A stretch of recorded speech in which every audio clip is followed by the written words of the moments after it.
សូមស្វាគមន៍មកកាន់កម្មវិធីសម្ភាររថយន្តស៊េរីថ្មីរថយន្ត GTV រាជសី212ពីក្រុមហ៊ុន GTV Motor Cambodia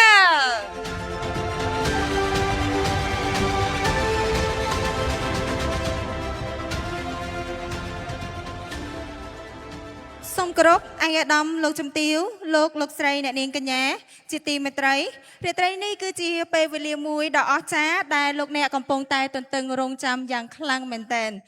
សូមស្វាគមន៍សាជាថ្មីម្ដងទៀតមកកាន់កម្មវិធីសម្ភាររថយន្ត GTV រាជសី212 Respectfully greeting to Excellency លោកជំទាវ Ladies and gentlemen Tonight is the wonderful moment we have all been waiting for Welcome to the GTV រាជសី212 launch event នាងខ្ញុំវតីបច្ចមានកិត្តិយសដែលបានចូលរួមធ្វើជាពិធីការនីនៅក្នុងព្រឹត្តិការណ៍នារាត្រីនេះ I am Watai and it is a great honor to serve as your master of ceremony for this magnificent event tonight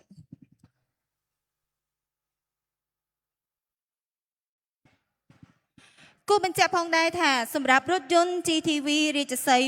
212គឺជាអធិរាជ Off-road ចំនួនថ្មីរបស់ក្រុមហ៊ុន GTV Motor ដែលត្រូវបានដំឡើងនៅក្នុងប្រទេសកម្ពុជាជាពិសេសបុគ្គលិកជាកូនខ្មែរជាអ្នកដំឡើងដោយផ្ទាល់យើងទាំងអស់គ្នាពិតជាមានមោទនភាពខ្លាំងមែនទែន Off-road from GTV Motor assembled right here in Cambodia Especially by our talent Cambodian staff, we are all incredibly proud. ចង់ដឹងថា GTV រាជសី212មានមុខងារអ្វីពិសេសក៏ដូចជាបានបំពាក់មកជាមួយនឹងបច្ចេកវិទ្យាទំនើបបែបណានោះដូច្នេះថ្ងៃនេះគឺជាថ្ងៃដ៏វិសេសវិសាលគឺជាការសម្ពោធដ៏ធំមួយដែលក្រុមហ៊ុន GTV Motor Cambodia សហការជាមួយនឹងក្រុមហ៊ុន212ចាដើម្បីធ្វើការសម្ពោធរថយន្តនៅក្នុងថ្ងៃនេះផ្ទាល់តែម្ដងTo discover the unique feature and advanced technology equipped the GTV រាជសី212 Please follow along with us ជាកិច្ចចាប់ផ្ដើមនៃកម្មវិធីនាងខ្ញុំសូមគោរពអញ្ជើញអាយដាមលោកជំទាវលោកស្រីនិងភ្ញៀវកិត្តិយសទាំងអស់មេត្តាក្រោកឈរឡើងដើម្បីគោរពភ្លេងជាតិនៃព្រះរាជាណាចក្រកម្ពុជា To commend the program, I would like to respectfully invite Excellency Lok Chumtieu, ladies, gentlemen, and all guests to please stand to pay respect to the national anthem of the Kingdom of Cambodia. Please be invited.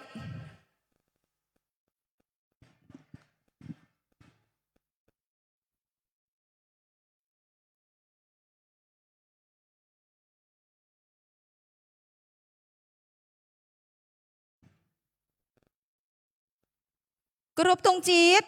Group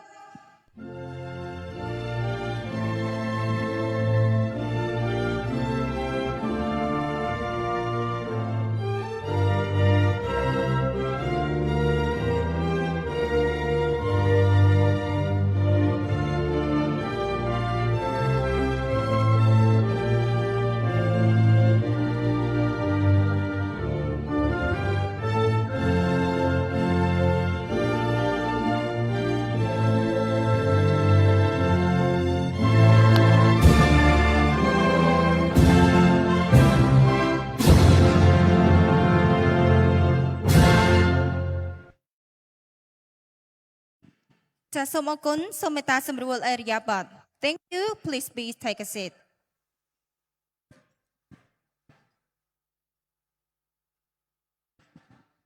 ដើម្បីជាកិច្ចស្វាគមន៍និងជូនទៅដល់អង្គពិធីទាំងមូលសូមគោរពអញ្ជើញទស្សនានៅរបាំអប្សរាដែលជាកេរដំណែលវប្បធម៌ដ៏ល្អឯកឧត្តមរបស់ខ្មែរយើងដែលត្រូវបានចុះក្នុងបញ្ជីបេតិកភណ្ឌអរូបិរីនៃមនុស្សជាតិរបស់អង្គការ UNESCO សូមអញ្ជើញទស្សនាដោយមេត្រី As a welcome and to bring blessing to this entire assembly please be invited to enjoy the Apsara dance a supreme cultural heritage of Cambodia list as an instinctable culturally heritage of humanity by UNESCO please enjoy the performance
នេះ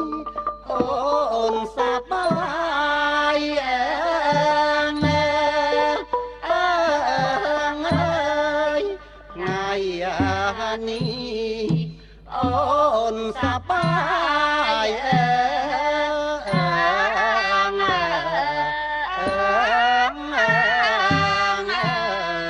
ចិនណាតា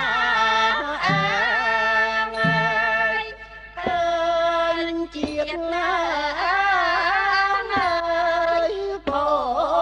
ផា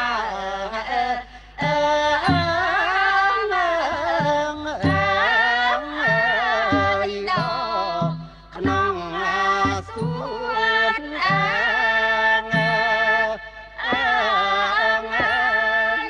បានអ្នកពេញចិត្ត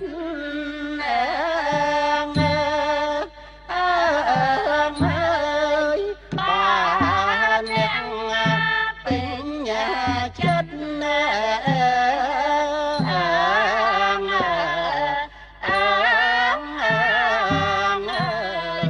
ចេ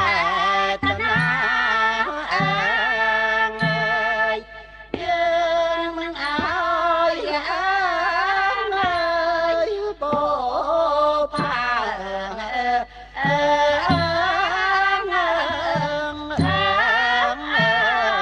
ពួងនេះងា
សួន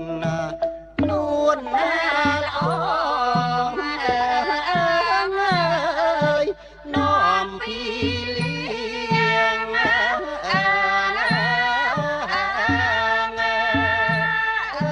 គួ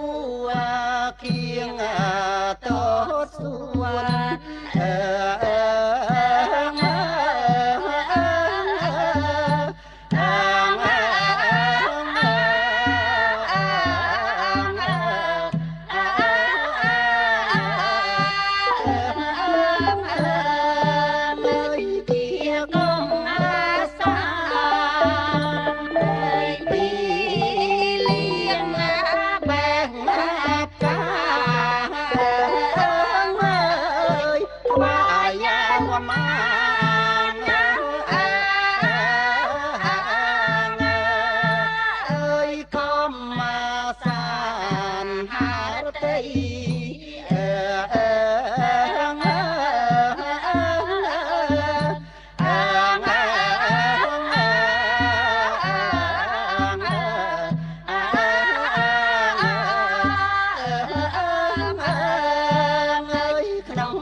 សូមស្នើតែដៃឲ្យខ្លាំងៗជូនដល់ក្រុមញាតិការីដ៏ស្រស់សោភារបស់យើងទាំងអស់គ្នាមួយមក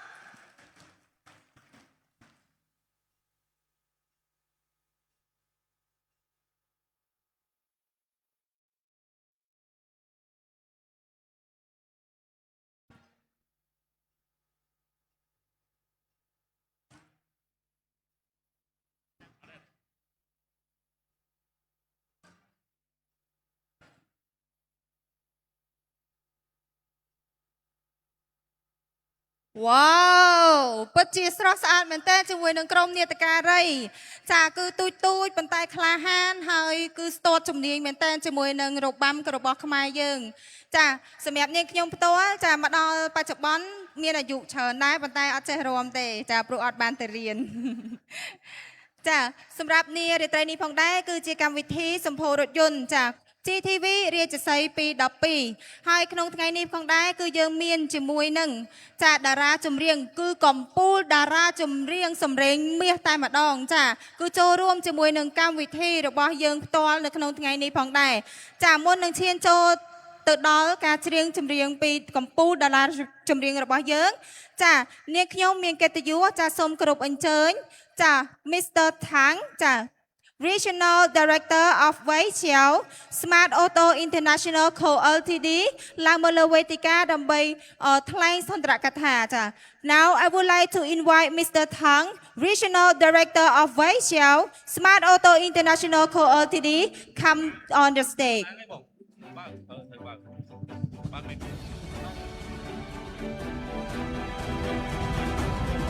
បាទ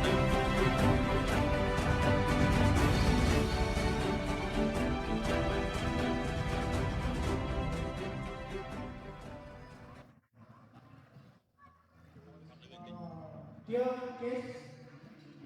lady friends, and dinner partners, good evening.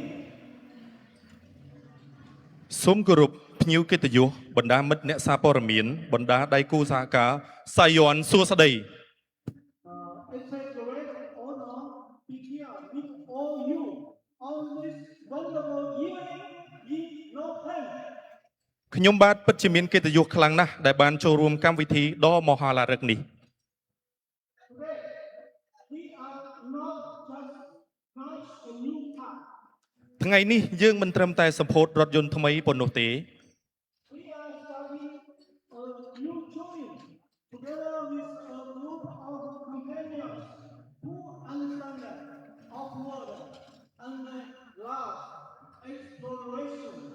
ថ្ងៃនេះពួកយើងនឹងចាប់ផ្ដើមសក្ការៈថ្មីនៃវិថីរថយន្ត Off-road Firstly, allow me to starting a new journey together group of companions who we like to share with you our unique story, a 16-year legacy of Chinese off-road adventure.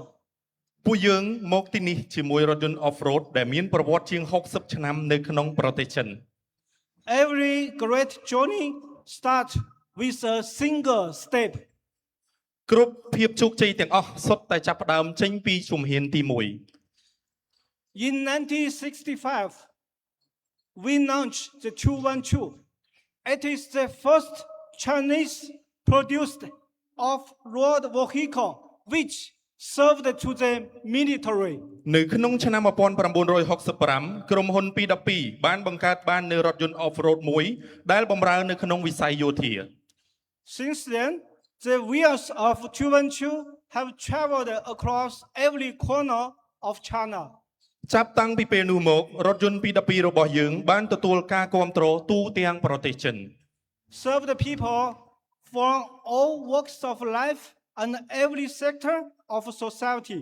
ដែលបម្រើទៅដល់គ្រប់អតិថិជនគ្រប់ស្រទាប់ជាន់ថ្នាក់ 212 became one unforgettable symbol of the era. P12 បានក្លាយជាម៉ាកសញ្ញាដែលមិនអាចមើលរំលងបាននៅគ្រប់សម័យកាល For 16 years, its track have crossed China's town and villages.